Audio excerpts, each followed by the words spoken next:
सुप्रभात। दत्त और सिद्ध का संवाद। दत्त और सिद्ध का संवाद। एक राजा कपिल मुनि का दर्शन और सत्संग किया करता था। एक बार कपिल के आश्रम पर राजा के पहुंचने के उपरांत विचरते हुए दत्त, स्कंद, लोमस तथा कुछ सिद्ध भी पहुंचे। वहीं संतजनों के बीच ज्ञान गोष्ठी होने लगी। एक कुमार सिद्ध बोला, जब मैं योग करता हूं तो अपने स्वरूप को देखता हूं। दत्त बोले, जब तू स्वरूप को देखने वाला हुआ तब स्वरूप तो उससे भिन्न हुआ। योग में तू जो कुछ देखता है सो दृश्य को ही देखता है। ऐसे तेरा योग दृश्य और तू दृष्टा है। अध्यात्म में तू अभी बालक है। सत्संग कर जिससे तेरी बुद्धि निर्मल हो गई। कुमार बोला, ठीक कहा आपने, मैं बालक हूं क्योंकि मन, वाणी, शरीर में सर्वलीला करता हुआ भी मैं असंग चैतन्य, हर्ष, शोक को नहीं प्राप्त होता, इसलिए बालक हूं। परंतु योग के बल से यदि मैं चाहूं तो इस शरीर का त्याग कर अन्य शरीर में प्रवेश कर लूं। किसी को शाप या वरदान दे सकता हूं, आयु को न्यून अधिक कर सकता हूं। इस प्रकार योग में सब सामर्थ्य आता है। ज्ञान से क्या प्राप्ति होती है? दत्त बोले, अरे नादान, सभा में ये बात कहते हुए तुझको संकोच नहीं होता? योगी एक शरीर को त्याग कर अन्य शरीर को ग्रहण करता है और अन्य प्रकार के कष्ट पाता है, अनेक प्रकार के। ज्ञानी इसी शरीर में स्थित हुआ सुखपूर्वक ब्रह्मा से लेकर चींटी पर्यंत को अपना आपा जानकर पूर्णता में प्रतिष्ठित होता है। वह एक काल में ही सर्व का भोक्ता होता है। सर्व जगत पर आज्ञा चलाने वाला चैतन्य स्वरूप होता है। सर्वरूप भी आप होता है और सर्व से अतीत भी आप होता है। ये सर्वशक्तिमान होता है और सर्व अशक्ति रूप भी आप होता है। तो सर्व व्यवहार करता हुआ भी स्वयं को अकर्ता जानता है। समय का परोक्ष आत्मबोध प्राप्त ज्ञानी जिस अवस्था को पाता है उस अवस्था को वरदान, शाप आदि सामर्थ्य से संपन्न योगी स्वप्न में भी नहीं जानता। योग के बल से चाहूं तो आकाश में उड़ सकता हूं, कुमार बोले।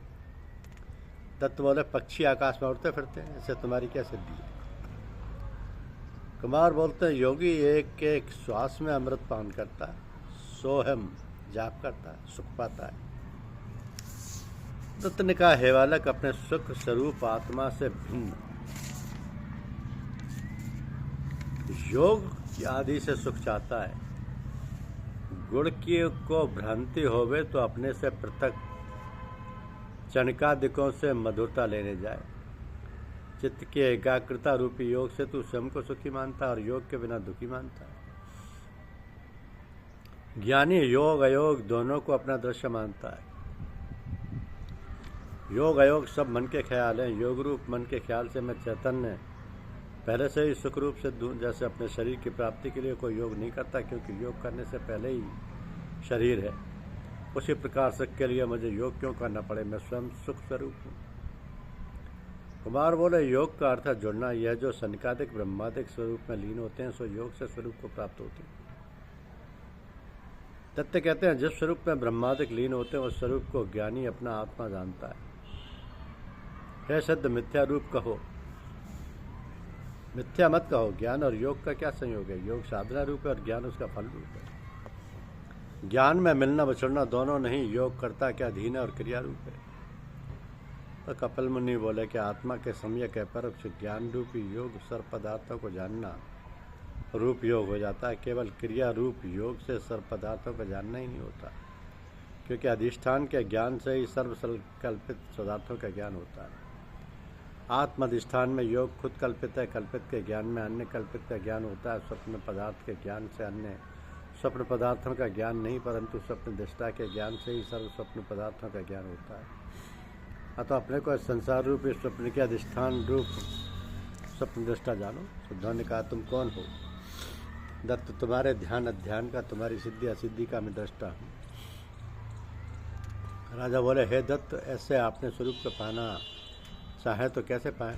दत्त बोले, प्रथम निष्काम कर्म से अंतःकरण की शुद्धि करो, फिर सगुण या निर्गुण उपासना आदि करके अंतःकरण की चंचलता दूर करो, वैराग्य आदि साधनों से संपन्न होकर शास्त्रोक्त रीति से सदगुरु की शरण जाओ। उनके उपदेशामृत से अपनी आत्मा को ब्रह्मरूप और ब्रह्म को अपना आत्मरूप मानो। सम्यक अपरोक्ष आत्मज्ञान को प्राप्त करो। हे राजन, अपने स्वरूप को पाने में देहाभिमानी आवरण है, जैसे सूर्य के दर्शन में बादल ही आवरण है। जागृत स्वप्न सुसुप्ति में भूत भविष्य वर्तमान काल में मन वाणी सहित जितना प्रपंच है वो सर्वतुल्य सर्व तुझ चैतन्य का दृश्य है। तुम उसके दृष्टा हो, उस प्रपंच के प्रकाशक विघ्न चिद्न देव हो। अपने देवत्व में जागो, तब तक शरीर मन और अंतःकरण से संबंध जोड़े रखोगे। एक ही मन शरीर अंतःकरण को अपना कर्तक माने रहोगे। अनंत अनंत अंतःकरण, अनंत अनंत शरीर जिस चिदानंद में प्रतिबिंबित हो रहे हैं वह सब स्वरूप तुम हो। फूलों में सुगंध तुम ही हो, वृक्षों में रस तुम ही हो, पक्षियों में गीत तुम ही हो, सूर्य और चांद में चमक तुम्हारी है। अपने सर्वोहम स्वरूप को पहचान कर खुली आंख समाधिस्थ हो जाओ। देर न करो, काल कराल सिर पर है। हे इंसान, अभी तुम चाहो तो सूरज ढलने से पहले अपने जीवन तत्व को जान सकते हो। हिम्मत करो, हिम्मत करो। धन्यवाद।